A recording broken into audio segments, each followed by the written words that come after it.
বাবা সাহেব আম্বেদকরের প্রতি কেন্দ্রীয় স্বরাষ্ট্রমন্ত্রী অমিত শাহর অবমাননাকর ও কুরুচিকর মন্তব্যের প্রতিবাদে এবং তার পদত্যাগের দাবিতে ত্রিপুরা প্রদেশ কংগ্রেসের উদ্যোগে বাবা সাহেব আম্বেদকর সম্মান যাত্রার আয়োজন করা হয়।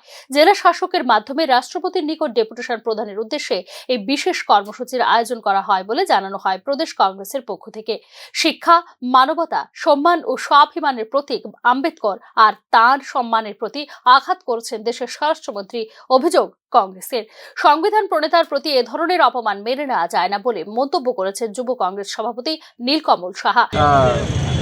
যিনি এই কনস্টিটিউশনের মেইন প্রণেতা, ওনার বাবা সাহেব ভীমরাও আম্বেদকরজির ওপরে লিখেছেন, বলেছেন, এবং এটা খালি বাবা সাহেব আম্বেদকরকে না, আমাদের পুরো এই কনস্টিটিউশনকে ইনসাল্ট করার মতন, এবং আমরা এই ইনসাল্ট মেনে নিতে পারছি না।